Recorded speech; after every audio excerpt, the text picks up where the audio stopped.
Buenas tardes a todas las personas que se conectan en este momento a través de nuestra página de Facebook, Programa de Derecho de la Universidad Magdalena.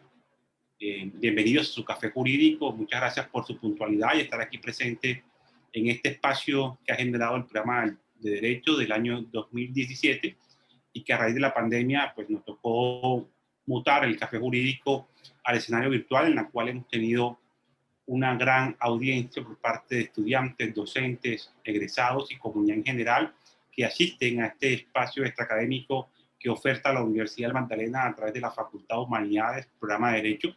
Hoy con una invitada de lujo, la doctora Ana Elena Abello Jiménez, quien nos estará compartiendo su conocimiento y experiencia en los temas relacionados con la Corte Penal Internacional. Así que en unos minutos pueden seguirse conectando, pueden todos buscar su café para poder disfrutar de este café jurídico y poder conversar hoy viernes 12 de marzo de 2021 sobre temas relacionados sobre la Corte Penal Internacional a cargo de la doctora Ana Elena Abello Jiménez. Así que muchas gracias a todas las personas que en este momento se sintonizan a través de nuestra página de Facebook del programa de Derecho.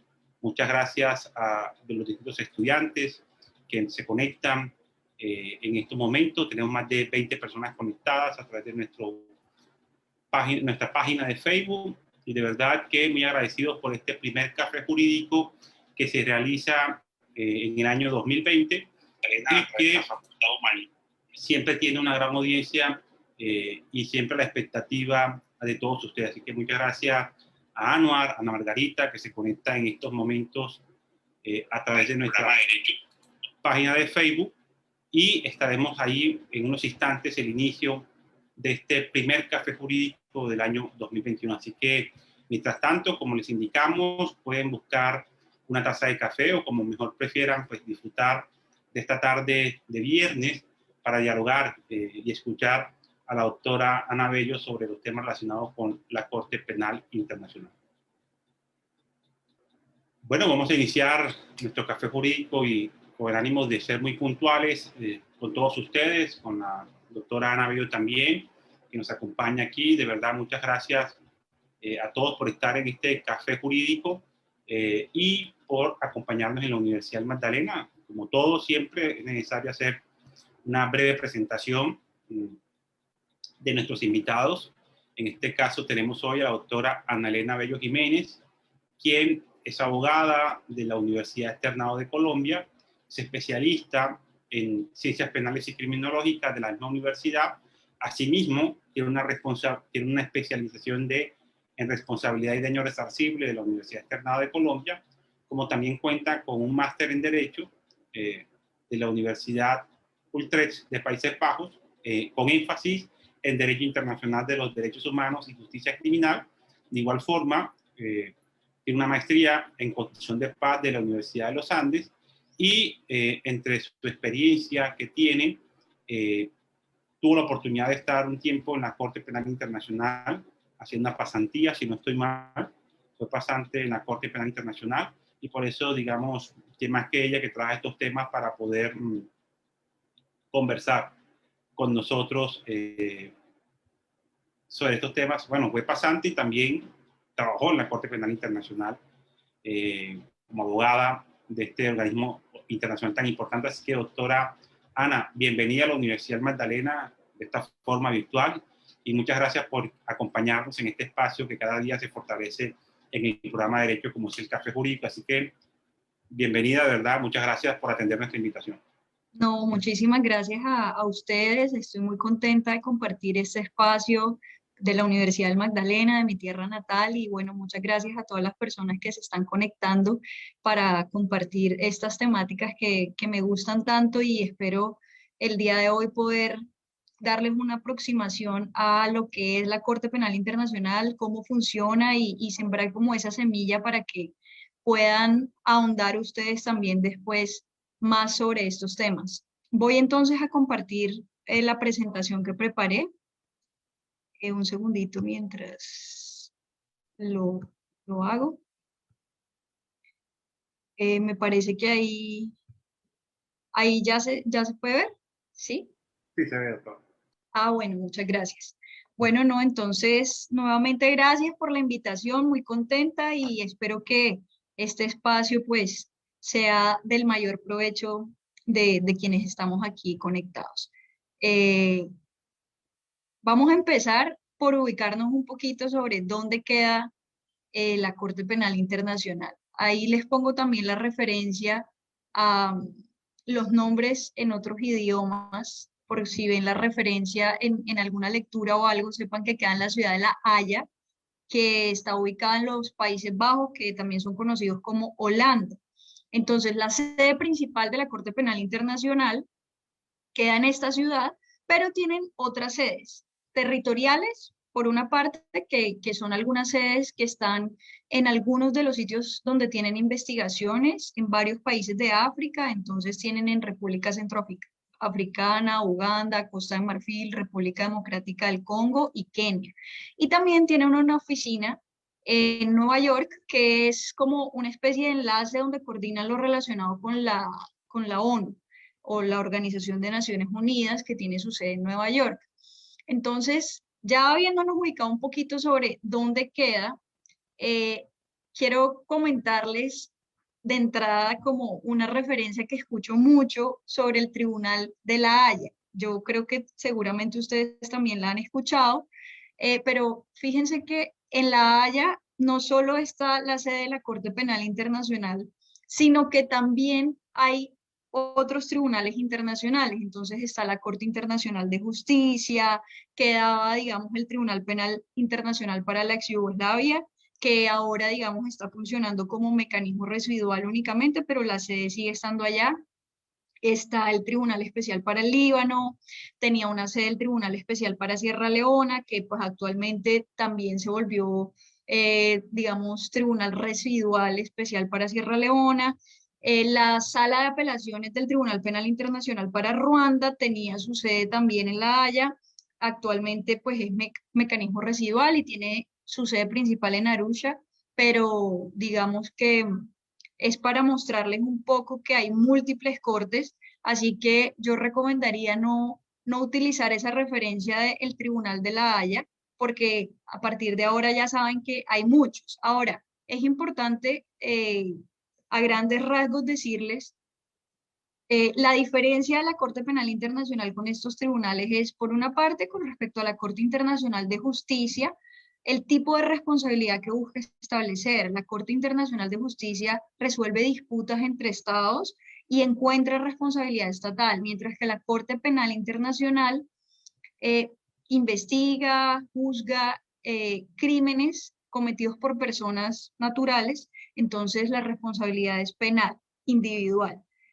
Los otros tribunales que mencioné se parecen, digamos, a la CPI, que son las siglas de la Corte Penal Internacional, en que son tribunales internacionales y también son penales, buscan establecer como la responsabilidad individual penal, pero estos tribunales fueron creados de formas diferentes, como por ejemplo por el Consejo de Seguridad de la ONU o por acuerdos del respectivo gobierno con la ONU, y son conocidos como tribunales ad hoc porque fueron creados con propósitos específicos. Entonces tienen un marco temporal y territorial muy bien delimitado y pues fueron creados con posterioridad a la ocurrencia de los hechos. Entonces, digamos, ya para entrar en materia sobre la CPI como tal, las características principales en ese sentido son que ha sido creada por la Asamblea General de la ONU. Eso es muy importante porque fíjense ustedes que no fue creada como por un número reducido de miembros, sino que realmente se tuvieron que poner de acuerdo muchos estados para poder decidir crear esta Corte Penal Internacional que está vinculada al sistema de la Organización de Naciones Unidas, no hace parte del sistema, digamos, como si lo hace la Corte Internacional de Justicia, sino que está vinculada. Cuando la Corte fue creada, se dispuso en el Estatuto de Roma que el presidente, digamos, de la CPI, generaba un acuerdo con la ONU y en esa medida surge el vínculo, pero no es como que haga parte del sistema como tal.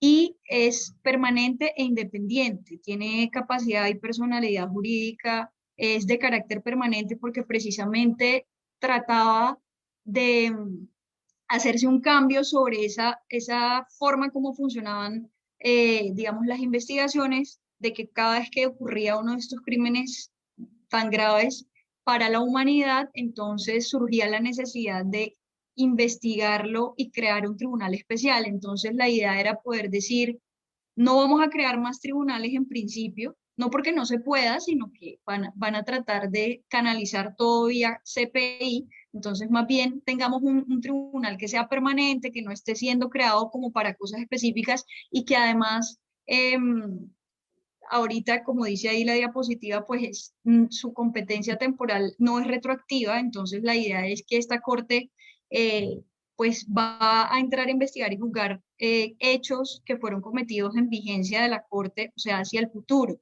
Es una corte complementaria porque no busca reemplazar la jurisdicción de los estados que hacen parte de sus jurisdicciones nacionales, digamos, sino que sencillamente podrá activarse. Ya luego les hablaré en qué caso se puede activar su jurisdicción, pero para efectos de esta diapositiva se activa de manera complementaria, no de manera principal.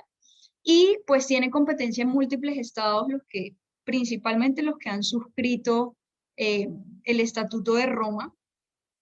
Y la idea es que tenga un propósito de universalidad. Entonces, la existencia de esta corte se explica como una corte que surge para poder tener una sola institución dedicada a la investigación y juzgamiento de los crímenes más graves, digamos llamados crímenes internacionales que han afectado de manera terrible la humanidad, y poder entonces eh, llevar justicia. Me gustaría como plantear esta reflexión sobre el tiempo que se demoró la creación del Estatuto de Roma. Fíjense ustedes que desde 1989 la Asamblea General de la ONU pidió a la Comisión de Derecho Internacional que se ocupara de la cuestión del establecimiento de la CPI. Entonces pasaron casi 10 años para que pudiera, digamos, por fin aprobarse como el contenido del Estatuto de Roma, que es el tratado, digamos, que crea la Corte Penal Internacional. Entonces, bueno, en 1994 hubo como una comisión que presentó un proyecto, después se creó un comité, después en el 96 se pusieron de acuerdo para decir una fecha en la que se iban a volver a reunir, pero ya, digamos, varias semanas, fueron 5 semanas para discutir a fondo el contenido del Estatuto de Roma. Y finalmente, entonces, como les decía, el 17 de julio del 98 se aprobó y se abrió a firmas hasta el 31 de diciembre del año 2000. Entonces, imagínense ustedes cómo pudo ser posible que tantos estados se pusieran de acuerdo viniendo de sistemas jurídicos diferentes. Ustedes saben que, por ejemplo, países como Colombia tenemos una tradición romano-germánica del derecho, pero hay muchos países anglosajones principalmente que tienen la tradición del common law.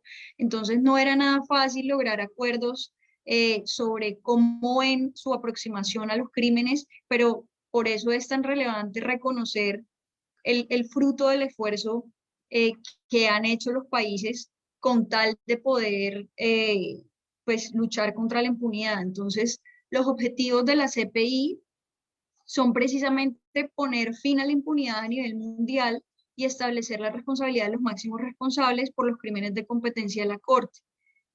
Porque la clave para la justicia, digamos, para la paz es la justicia. No puede existir como la una sin la otra. Entonces, digamos que uno podría decir que los objetivos son investigar, juzgar, sancionar, que no haya impunidad. En esa medida sería sancionar un fin retributivo a la persona, digamos, que ha cometido este tipo de conductas, pero también prevenir, porque eh, la sola existencia de la Corte hace que eh, pues exista como una especie de control eh, de, sobre las personas, sobre los estados también, para que investiguen efectivamente este tipo de crímenes, y entonces tanto su existencia como la posibilidad de que las sanciones efectivamente se impongan y funcionen, sean implementadas, es lo que logra que se prevenga la futura comisión de este tipo de crímenes tan horribles. ¿Cuáles son los crímenes de competencia de la Corte? El crimen de genocidio, de lesa humanidad, crímenes de guerra y el crimen de agresión. Sobre el crimen de genocidio, hace referencia a los actos que son cometidos con la intención específica de destruir total o parcialmente a un grupo. ¿Un grupo de qué características? Puede ser nacional, étnico, racial, religioso. Dentro de los actos que se incluyen como en la lista de este crimen están matar, lesionar gravemente, imponer condiciones de existencia que hayan de acarrear la destrucción física total o parcial del grupo, también tomar medidas para impedir nacimientos o el traslado forzado de niños y niñas sobre este tipo de grupos. Con respecto a los crímenes de lesa humanidad, estos crímenes son los ocurridos en virtud de un ataque sistemático o generalizado contra la población civil. En el artículo 7º están los crímenes de lesa humanidad de la CPI. Hay un listado como de actos dentro de los que están asesinatos, violencia sexual, graves privaciones a la libertad, desapariciones forzadas, esclavitud, segregación racial o apartheid, deportación, entre otros. Con respecto a los crímenes de guerra, digamos que son las graves infracciones a los convenios de Ginebra, o también otras violaciones graves a las leyes y usos aplicables en conflicto armado internacional o en conflicto armado no internacional. En particular, digamos, para el caso de la CPI, los que han sido cometidos a gran escala o como parte de un plan o política. Bien, algo también que quisiera mencionar es que la CPI también tiene competencia para ciertos delitos contra la administración de justicia cuando son conductas que han cometido personas, digamos, en el escenario de los procedimientos ante la CPI, o sea, como por ejemplo falsedad de testimonio o algo por el estilo. Con respecto al crimen de agresión, fíjense ustedes, la CPI en ese momento, el Estatuto de Roma, logró ponerse de acuerdo, los estados parte, perdón, se lograron poner de acuerdo sobre la creación, digamos, de la CPI con respecto a estos 4 crímenes internacionales, pero no se pusieron de acuerdo frente a la definición como tal del crimen de agresión. Entonces, en el Estatuto de Roma en ese momento quedó un artículo en el que se referían a que la CPI tiene jurisdicción sobre el crimen de agresión, pero no decían qué era, sino que posteriormente eso tendría que definirse. Entonces, en el 2010, en Uganda, se reunieron para hablar sobre este tema, bueno, sobre varios temas de enmiendas, digamos, al Estatuto de Roma, y una de las que se aprobó fue la relacionada con la definición de los elementos del crimen de agresión.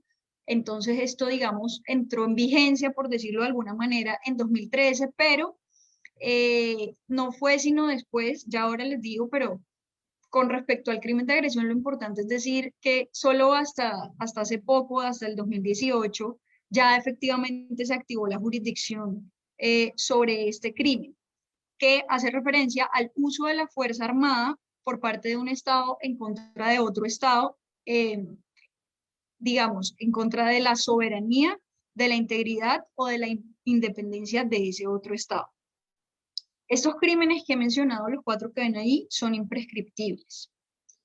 Bien, con respecto entonces a la vigencia, por decirlo de una forma, del Estatuto de Roma, la CPI empezó a funcionar a partir del 1 de julio de 2002, fecha pues en la que también está vigente este estatuto, o sea, los hechos de competencia de la CPI van a partir del 1 de julio de 2002 de manera general. Sin embargo, con respecto a cada país, pues podrá variar según el momento en que ratifican el Estatuto de Roma.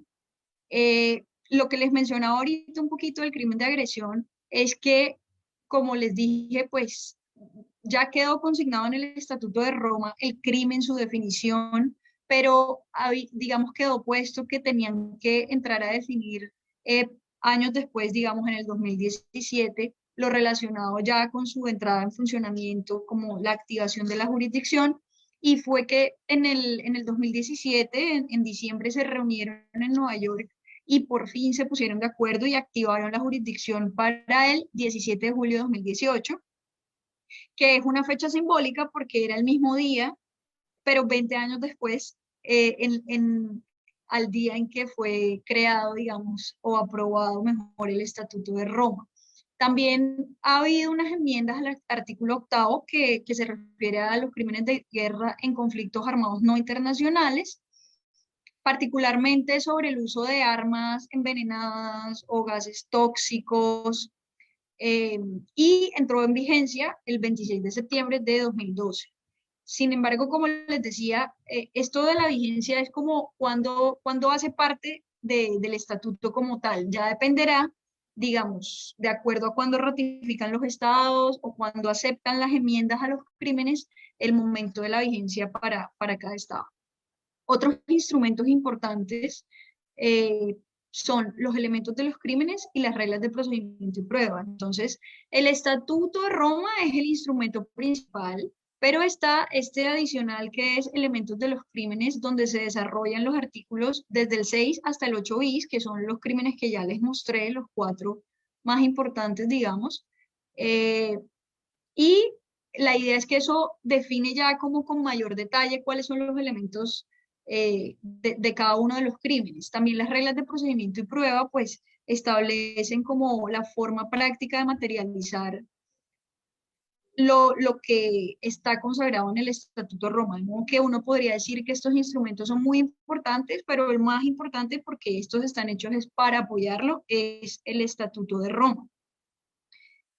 Bien, con respecto a la vigencia ya puntualmente en Colombia, entonces les cuento que en Colombia hubo necesidad de hacer una reforma constitucional en el Acto Legislativo 2 de 2001, que reformó el artículo 93 de la Constitución sobre aprobación de tratados internacionales, porque ahorita les contaré el tema de las sanciones de la CPI, pero una de ellas es la cadena perpetua. Como ustedes saben, constitucionalmente eso no está permitido en Colombia. Entonces, hubo necesidad de esta reforma que señalaba que, digamos, las cláusulas que tenga lo relacionado con la CPI, que no sean necesariamente compatibles con la Constitución, van a aplicar únicamente en ejercicio como de la jurisdicción de la CPI. Entonces, digamos, Colombia, a pesar de que ratificó el Estatuto de Roma, no significa que haya empezado a implementar la cadena perpetua en su sistema jurídico, sino que el día, si llegara a ocurrir que la CPI, pues, active su jurisdicción para abrir un caso en Colombia, entonces podrá aplicar todas las normas de la CPI que incluyen la posibilidad de una cadena perpetua. Entonces, fue la ley 742 de 2002, la que incorporó, digamos, el estatuto, fue declarada exequible. Algo también importante es que al Estatuto de Roma no se le puede hacer reservas, o sea, uno no puede decir, me gusta este pedazo, pero este otro pedazo no, sino que es un solo instrumento y pues debe adoptarse en su totalidad o no adoptarse. Eh, pero el artículo 124 del estatuto preveía que, digamos, los estados podían hacer como, era una disposición de transición, entonces era una oportunidad para que los estados que quisieran pudieran tener un lapso de 7 años para que entrara a regir la competencia de la Corte para crímenes de guerra. Entonces Colombia hizo uso de este artículo de manera que pues ellos aquí, pues digamos, ratificamos el Estatuto de Roma el 5 de agosto de 2002, empezó a regir a partir del 1 de noviembre del mismo año, pero con respecto a los crímenes de guerra, rige desde el 1 de noviembre de 2009. En Colombia también se adoptó la ley 1180 de 2007, que es sobre un acuerdo sobre privilegios e inmunidades de la CPI, o sea, como las inmunidades de los funcionarios de la CPI para que puedan venir a Colombia, o digamos, eso se hace a nivel internacional, pero con respecto a Colombia, la ley regula como la posibilidad de venir y todas las normas específicas sobre su trabajo en Colombia. También mediante la ley 1268-2008 se introdujeron las reglas de procedimiento y prueba y los elementos de los crímenes, como ya les dije, que son los otros instrumentos adicionales al Estatuto de Roma. Hasta el momento, Colombia todavía no ha ratificado las enmiendas sobre el crimen de agresión y los crímenes de guerra. Bien. Ahora sí hablamos un poquito como de la estructura de la Corte Penal Internacional. Primero, del sistema del Estatuto de Roma. Entonces, hay una asamblea de estados parte que pues corresponde a un representante de cada uno de los estados que hace parte de la CPI. Están los órganos de la CPI y también el Fondo Fiduciario para las Víctimas. Este fondo es pues, un fondo que tiene recursos para el apoyo de las víctimas, asistencia, en fin, múltiples cosas. Y ya con respecto a los órganos de la CPI, entonces, fíjense ustedes que, no sé, de pronto puede pasar que hay personas que piensan que la Corte Penal Internacional es solo magistratura porque uno está acostumbrado a que una corte uno la asocia con jueces, ¿no? Pero entonces, como es todo un sistema, entonces la CPI tiene distintos órganos, no solo jueces, entonces tiene su propia fiscalía, tiene una secretaría, tiene su presidencia y tiene jueces. Entonces, la fiscalía es, digamos, está a cargo de una sola persona, pero tiene múltiples como subdivisiones y áreas para realizar sus funciones. Y lo que hace es, pues, hacer los exámenes preliminares, abrir investigaciones y acusar, llevar los casos como desde esa parte. La presidencia de la CPI, digamos que está encargada de ciertas labores como por ejemplo la designación de jueces, temas por ese estilo. La Secretaría tiene una labor administrativa principalmente y ya con respecto a los jueces, entonces existen tres subdivisiones, que son la sección de cuestiones preliminares, la sección de primera instancia y la sección de apelaciones. Entonces, digamos, con respecto a la sección de cuestiones preliminares, puede haber más de una sala, son 6 jueces, puede haber subsalas que pueden ser como de 3 personas, o hay decisiones que pueden tomar, digamos, un solo juez. Esta parte como de cuestiones preliminares, uno podría medio asimilarla a los jueces de control de garantía, si guardan las proporciones del sistema penal acusatorio colombiano. Existe entonces también esta sección de primera instancia, que son los que van a adelantar los juicios como tal. También son 6 jueces, pero pueden crear subsalas de 3. Y la sección de apelaciones sí es una sola, que cuenta con 5 jueces.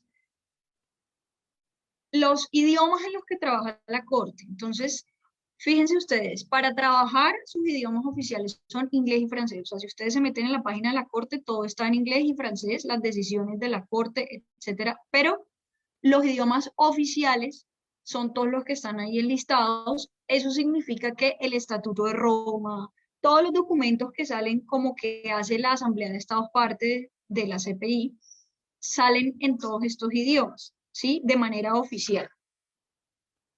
Bien, hablemos un poquito sobre las condiciones previas que debe tener pues la CPI para poder ejercer su jurisdicción. Como ya les había mencionado, son hechos después del 1 de julio de 2002.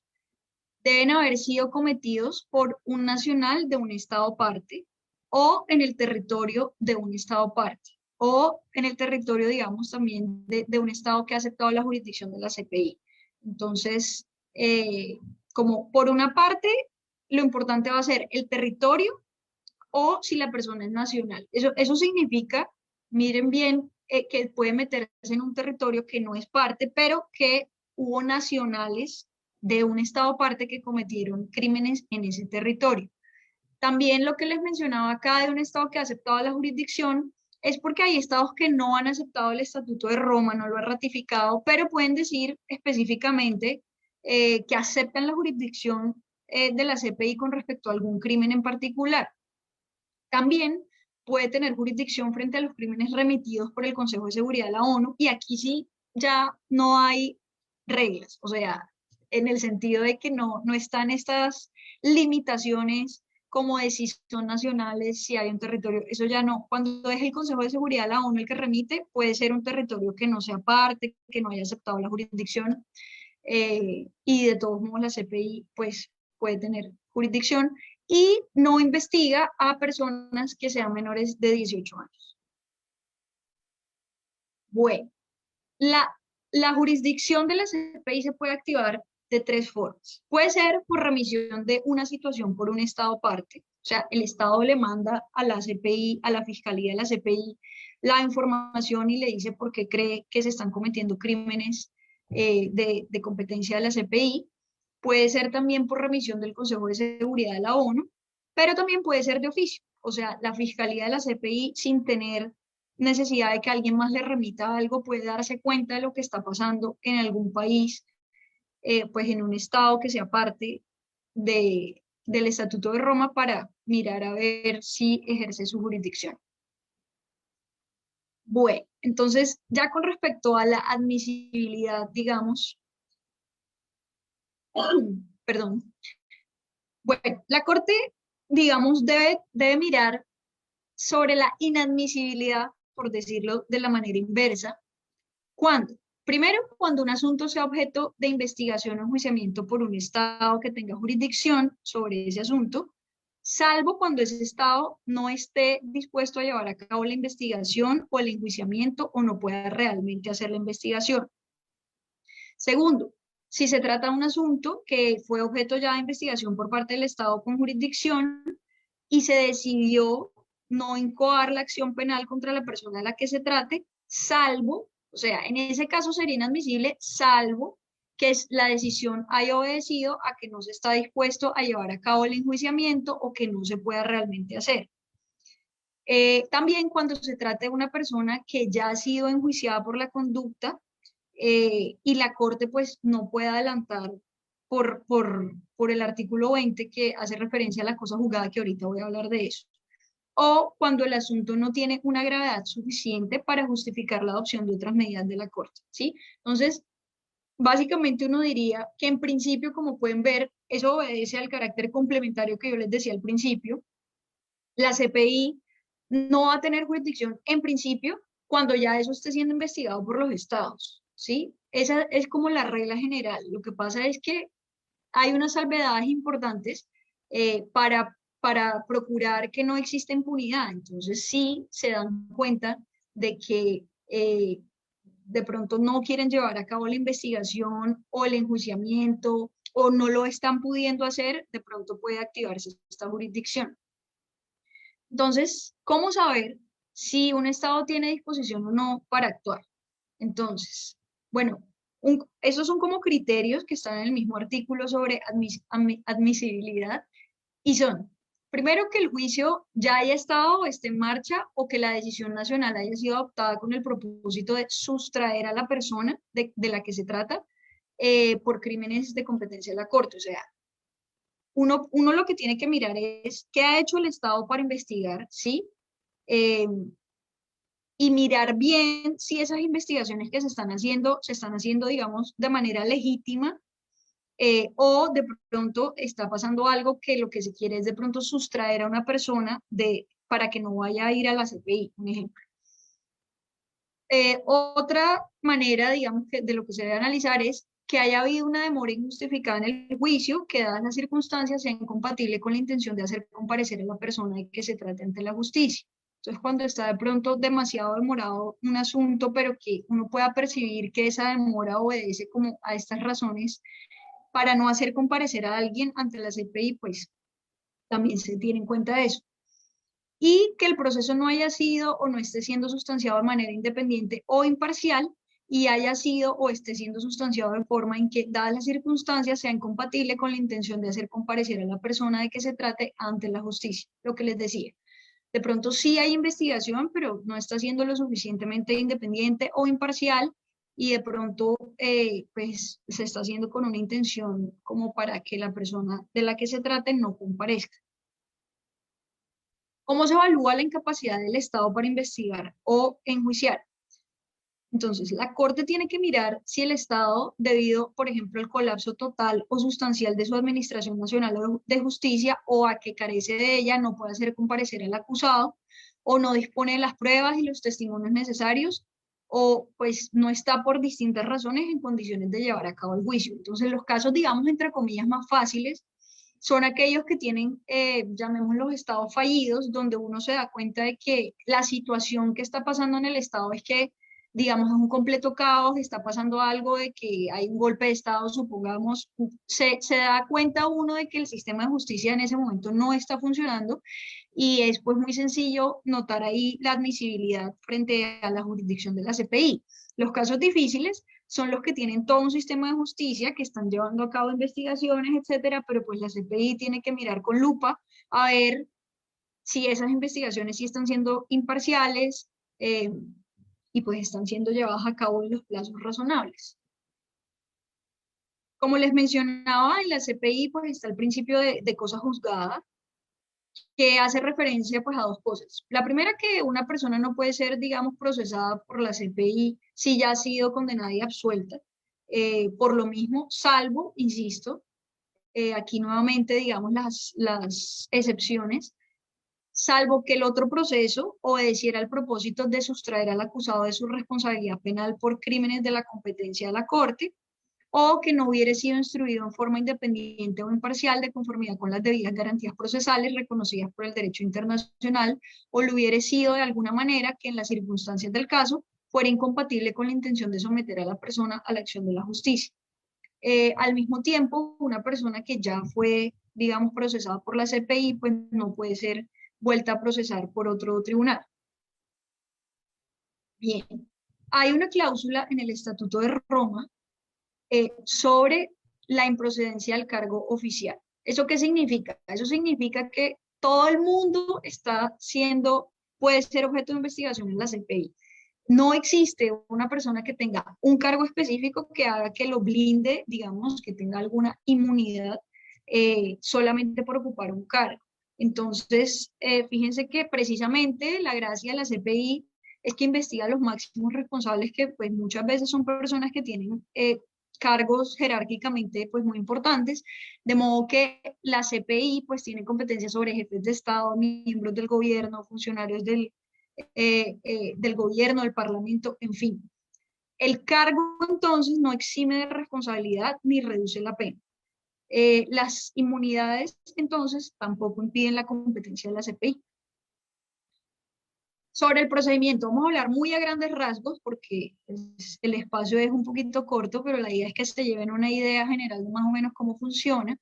Entonces, yo les comentaba que la Fiscalía hace un examen preliminar. Entonces, la Fiscalía usualmente recibe una información y tiene que analizar la veracidad. Entonces, va a territorio, practica ciertas pruebas, tiene que mirar si, digamos, están cometiendo crímenes de competencia de la JEP lo suficientemente graves, y si existe interés de la justicia, digamos, para abrir investigación. Entonces, si eso es así, depende de cómo le haya llegado la información, solicita la apertura de investigación. Esa apertura la tiene que pedir ante la sala de cuestiones preliminares, pero cuando es una remisión por parte del Consejo de Seguridad de la ONU, no tiene necesidad de pedir esta autorización.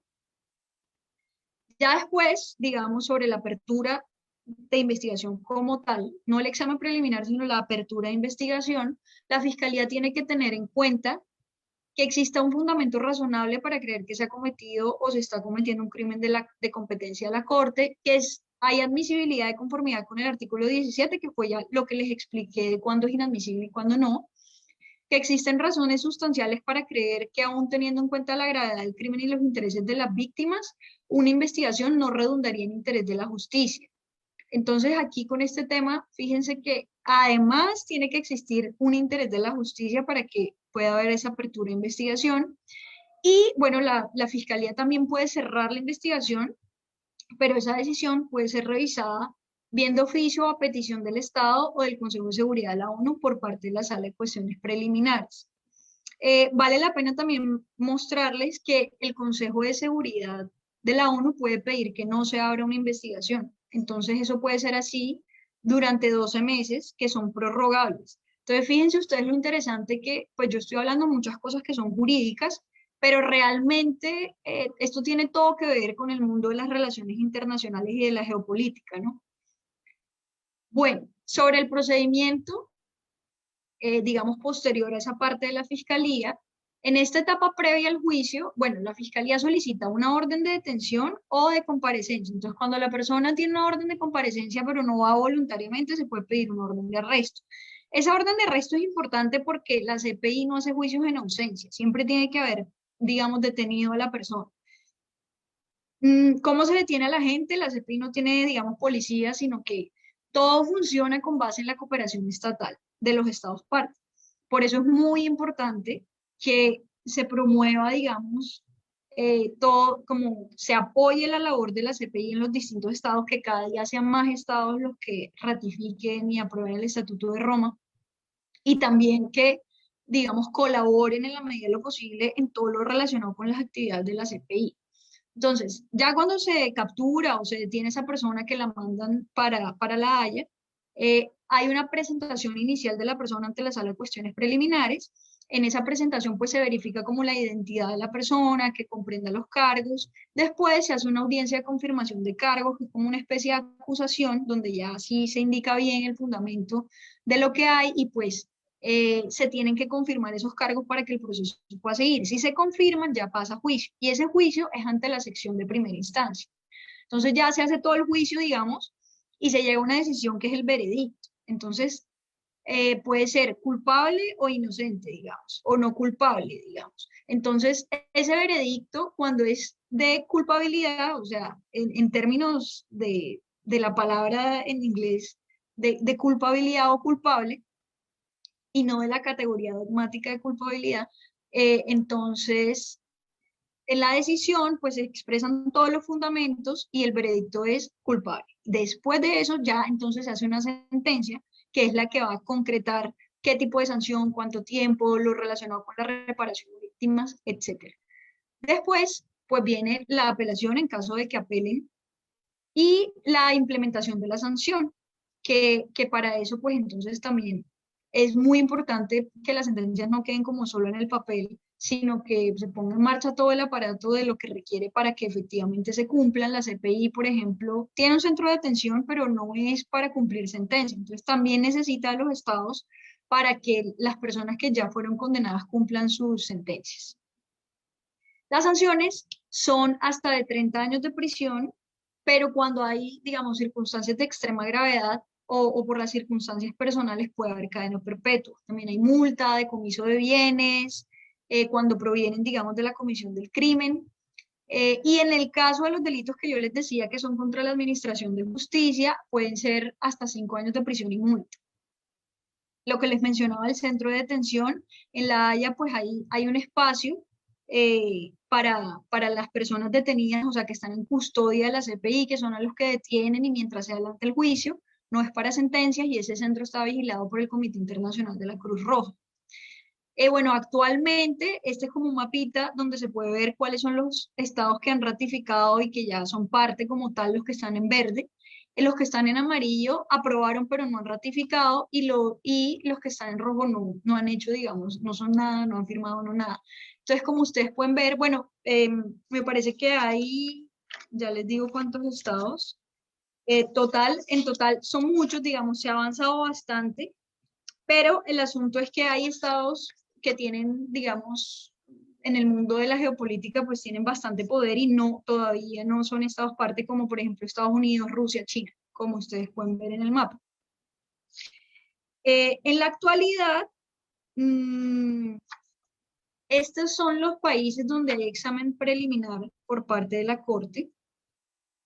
123 estados parte tiene actualmente el Estatuto de Roma. Los estados que les decía que tienen examen preliminar son Colombia, Guinea, Nigeria, Filipinas, Ucrania, Venezuela, que tiene 2 exámenes preliminares, y Bolivia. Entonces, de pronto, ¿por qué Venezuela tiene 2 exámenes preliminares? Porque en su momento empezaron un examen sobre lo que estaba pasando en Venezuela con respecto, bueno, ustedes saben, digamos, violaciones a los derechos humanos en el marco de los temas de cambios de gobierno y todo lo que ha pasado con el gobierno actual. pero también el gobierno propiamente remitió una situación a la CPI por los presuntos crímenes cometidos por Estados Unidos en Venezuela. O sea, fíjense qué interesante que las distintas partes, ¿no? O sea, no solo lo que pasa con la población civil de pronto, sino en términos amplios lo que está pasando de parte de actores estatales o personas que de pronto no son nacionales, pero son en el territorio de un estado parte. Las investigaciones que tiene abiertas la CPI actualmente son en estos países que son Uganda, República Democrática del Congo, Darfur en Sudán, Kenia, Libia, Costa Marfil, Mali, abiertos en República Centroafricana y Georgia. Sobre Colombia podemos decir que la CPI abrió examen preliminar desde junio de 2004. O sea, desde entonces tienen la mira puesta en qué está pasando en Colombia, cómo es el tema. Digamos, como ustedes saben que ya les comenté sobre la vigencia, está mirando si hubo crímenes de lesa humanidad desde el 1 de noviembre de 2002 o crímenes de guerra desde el 1 de noviembre de 2009. Digamos, aquí les pongo la diapositiva que se concentra en los crímenes cometidos en el contexto del conflicto armado entre el gobierno, los grupos paramilitares y los grupos armados rebeldes. Dentro de los crímenes de lesa humanidad está mirando si hay asesinatos, desplazamientos, privaciones graves de la libertad, tortura, violación, violencia sexual, en otras formas, o crímenes de guerra como asesinato, ataques contra la población civil, tortura, toma de rehenes, violación, otras formas de violencia sexual, utilización de niños y niñas en hostilidades. Y también se concentra en evaluar la existencia y autenticidad de los procedimientos en relación con estos crímenes. Entonces, bueno, hasta aquí, digamos, la presentación que preparé como para darles este panorama muy amplio, o sea, muy general, pero que yo creo que les puede permitir hacerse una idea un poco más cercana de lo relacionado con la CPI. Muchas gracias, doctora Ana. Vamos a mirar si efectivamente las personas que están conectadas a través de nuestra página de Facebook han realizado preguntas o pueden realizar preguntas en estos momentos para poder ser resueltas por nuestra panelista, nuestra conferencista en la tarde de hoy. A todas las personas que están conectadas a través de nuestra página de Facebook, si quieren hacerle alguna pregunta a la doctora Ana para que ella pueda responder sin ningún problema. Así que está abierto el escenario de preguntas en el chat. Aquí hay un comentario de Alejandra Telles.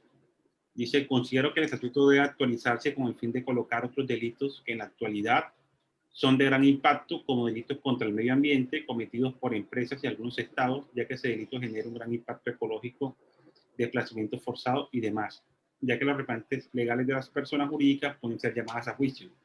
Plantea un comentario que establece Alejandra Telle, doctora Ana.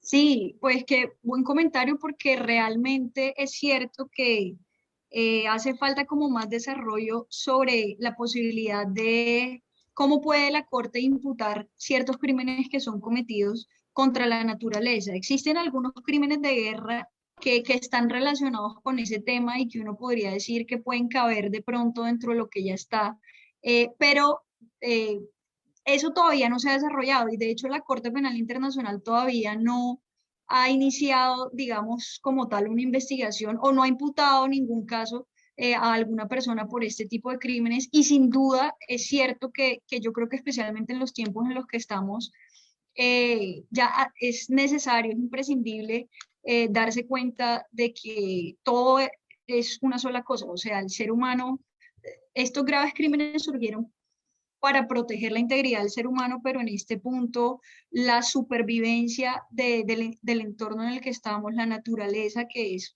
parte, como les digo, de un todo, pues es necesaria también para garantizar los derechos y la supervivencia de los seres, ¿no? De todos. Otra pregunta que hace Samuel Jiménez. Samuel Jiménez dice, o pregunta, razones para que Rusia, Estados Unidos y China no ratifiquen la Corte Penal Internacional o la competencia, imagino, la Corte Penal Internacional. Sí, pues ahí es lo que les mencionaba de que estos temas digamos, yo muestro como la perspectiva jurídica, pero realmente hay mucho tema de geopolítica ahí. Yo diría que la razón por la que algunos estados no quisieran ratificar el Estatuto de Roma es porque no quieren que un juez de este estilo ejerza jurisdicción sobre sus acciones. O sea, fíjense lo que yo les comentaba sobre el crimen de agresión, que fue tan polémico, o sea, se demoró tanto, 20 años se demoraron, imagínense, en poder ya decir si ya hay jurisdicción sobre el crimen de agresión, precisamente porque en el mundo de la geopolítica los estados muchas veces pues intervienen en otros estados, de acuerdo a sus intereses. Entonces, cuando se trata de este tipo de estados que tienen tanto poder, yo creo que ellos seguramente están pensando en reservarse la posibilidad de seguir haciendo cierto tipo de acciones estratégicas y pues no querrán ser ni investigados ni juzgados por un organismo de este estilo. Hay dos preguntas que acabo de ver en el chat. La primera la hace Sergio Moreno. Dice, doctora, no me quedó claro quién puede llevar la denuncia ante la Fiscalía cuando no es por medio del Consejo de Seguridad. Es una pregunta, doctora. Y la otra pregunta la hace Natalia Calvetti. Dice, dado que la JEP no puede investigar y juzgar a un presidente, salvo que renuncie a ello, ¿podría la Corte Penal Internacional, la CPI, investigarlo y juzgarlo si la jurisdicción ordinaria no lo hace? Muchas gracias a ambas personas por las preguntas. Bueno, con respecto a la primera, sí, o sea, hay tres formas, ¿no? Entonces, una es la que quedó clara, que fue la de la remisión del Consejo de Seguridad. Otra es la remisión por parte de un Estado parte. O sea, como les decía, el ejemplo del examen preliminar en Venezuela. Entonces, el Estado es el que le manda a la CPI la información de una situación de que está pasando y le dice a la CPI, yo creo que acá en mi territorio, digamos, eh, están ocurriendo ciertos crímenes de competencia de la CPI, por favor investigue esto y la Fiscalía pues empieza su examen preliminar y la otra opción es que la Fiscalía de oficio lo haga. Entonces ocurre que muchas veces los que mandan la información son, por ejemplo, organizaciones no gubernamentales, o sea, cualquier persona podría contactar a la CPI para decir que considera que en algún estado parte están ocurriendo este tipo de crímenes y la Fiscalía de oficio, ese es el tema, pues es la que empieza examen preliminar si encuentra fundamentos, seguramente, ¿no? Y después si mira si abre investigación. Y con respecto a la segunda pregunta, sí, o sea, efectivamente, como les comentaba, la CPI no tiene inmunidad por el cargo. Entonces, realmente la CPI perfectamente puede investigar y juzgar a cualquier persona independientemente de su cargo y eso incluye a los presidentes. Entonces, ahí lo que hay que mirar, eh, o sea, lo que es complicado de probar es si efectivamente está habiendo o no un procedimiento de pronto en el país de investigación a este tipo de personas con este cargo para determinar la complementariedad de la CPI, pero sí lo puede hacer.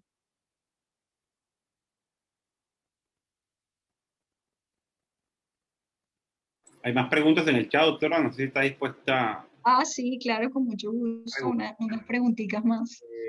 Dice Juan Pablo Vaina, la imprescriptibilidad de la acción penal opera en la etapa de investigación y juzgamiento en los procesos de la CPI. Lo pregunto porque en Colombia la Corte ha dicho que solo opera hasta que se vincula a la persona en el proceso penal. Es una pregunta. Otra pregunta es, ¿quiénes se pueden postular como jueces a la Corte Penal Internacional, a la CPI? Pregunta aquí Overmar. Dice. Muchas gracias. Y hay una pregunta que me llega por WhatsApp también, doctora, por todos los medios. Sí, qué bueno. Ya se pregunta. Pregunta Gerardo Alcendra, si en algún momento, al ser dos organismos internacionales, la Corte Penal Internacional y la Corte Interamericana de Derechos Humanos, si en algún momento puede haber un conflicto de competencia, me imagino, entre estos dos organismos internacionales. ¿Puede ¿Entre existir? la Corte Interamericana? ¿Sí? Ok, gracias. Bueno, si le parece, vamos con estas tres preguntas, vamos respondiendo, ¿sí? Claro que sí.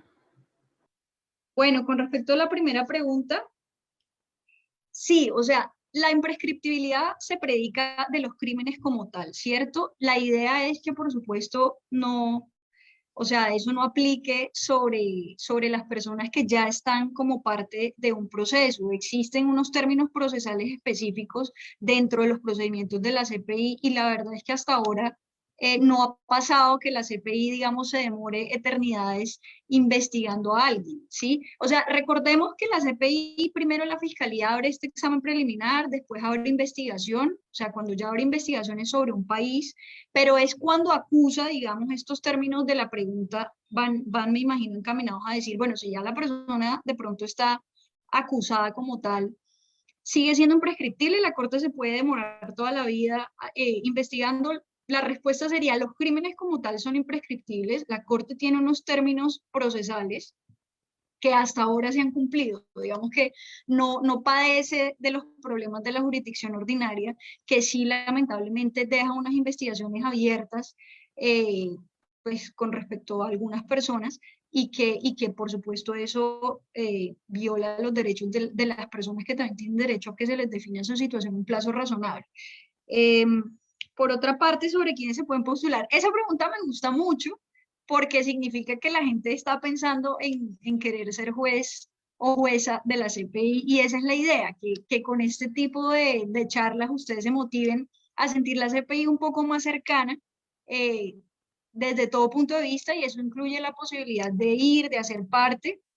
Entonces, para perfil, digamos, de los jueces, se requiere como un perfil que haya tenido como experiencia en juzgamiento, etcétera, o un perfil más académico, pero relacionado con penal internacional. Entonces, se requiere una fuerte experiencia o conocimientos académicos en temas de derecho penal internacional o de investigación criminal. eh, y uno, digamos, se pasa como la solicitud, pero recuerden que a los jueces y juezas los escoge la Asamblea de los Estados Parte, ¿no? Pero yo pienso, honestamente, que muy bueno que se motiven porque realmente no ha habido jueces de Colombia. Entonces sería chévere que eso pudiera pasar.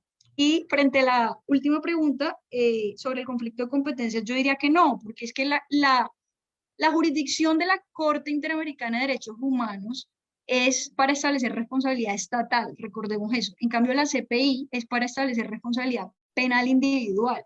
O sea, la CPI, si bien abre investigaciones en estados, de todos modos siempre dirige sus acusaciones en contra de una persona específica. No va a responder, o sea, no va a atribuir responsabilidad al Estado como tal, sino a la persona. En cambio, la Corte Interamericana de Derechos Humanos, pues siempre condena a Estados o los absuelve, digamos, pero establece responsabilidad estatal y no frente a las personas. Entonces, yo pensaría que no cabe ese conflicto de competencias.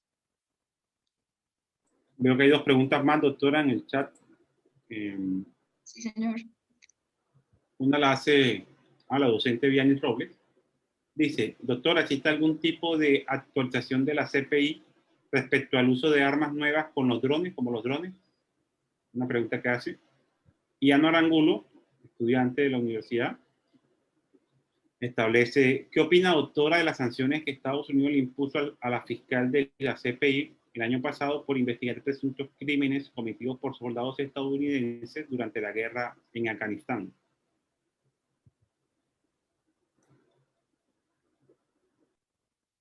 Bueno,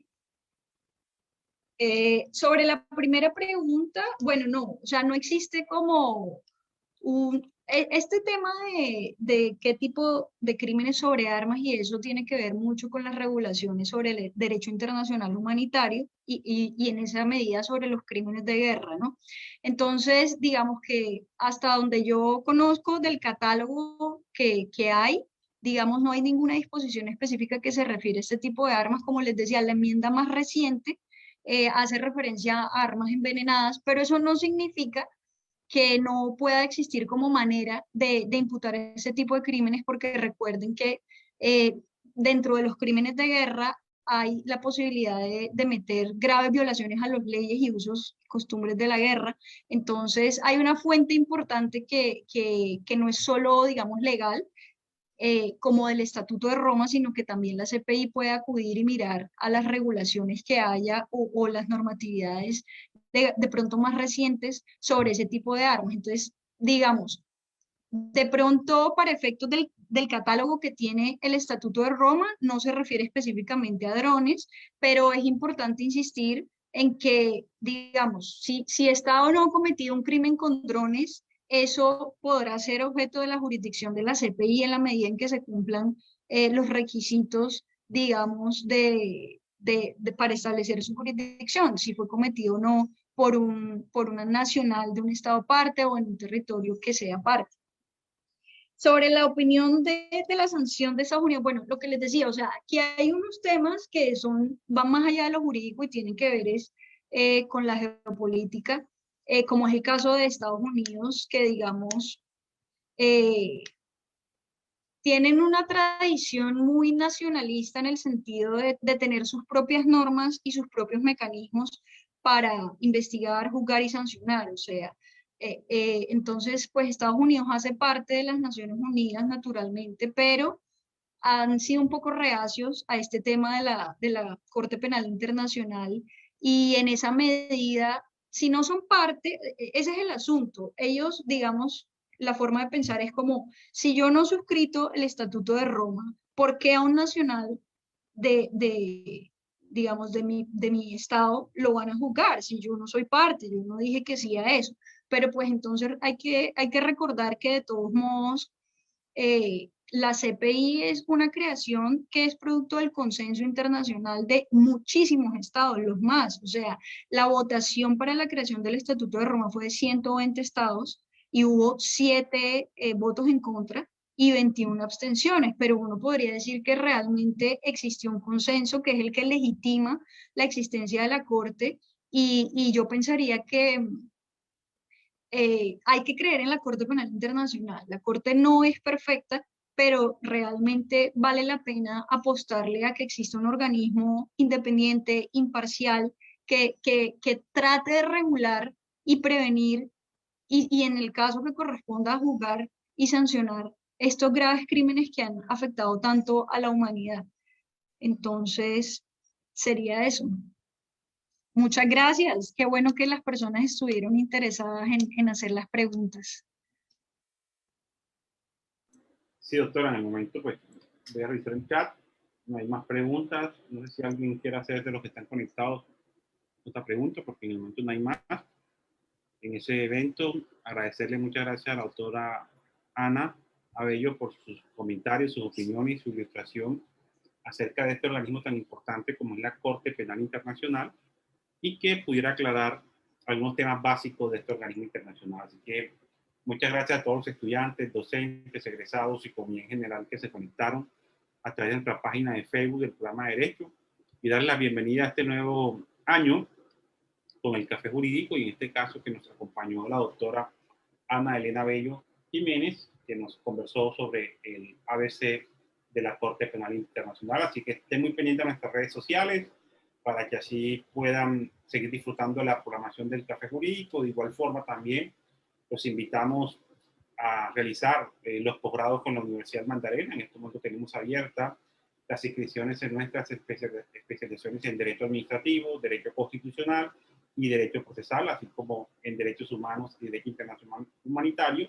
y nuestra maestría en Promoción y Protección de los Derechos Humanos. Y muy pronto vamos a tener inscripciones abiertas para nuestra nueva maestría en Argumentación Jurídica, que recuerde que está en colaboración con la Universidad de León, España. Así que los invitamos a cursar nuestros posgrados y cumplir ese sueño de seguir con su formación posgradual en la Universidad Magdalena, sobre todo con los beneficios o alivios económicos que todos ustedes pueden llegar a tener, impulsado por el señor rector Pablo Vera Salazar ante el Consejo Superior, que toda persona puede llegar a tener un alivio del 20% y adicional a ello un 10% por certificado electoral y adicional a ello, si es egresado, un 10% adicional. Así que una persona que es egresada puede llegar a tener un descuento del 40% y el que no puede llegar a tener un descuento del 30%. Así que los invitamos a todos a realizar nuestros posgrados y a seguir conectados con el Café Jurídico en el resto del año 2021.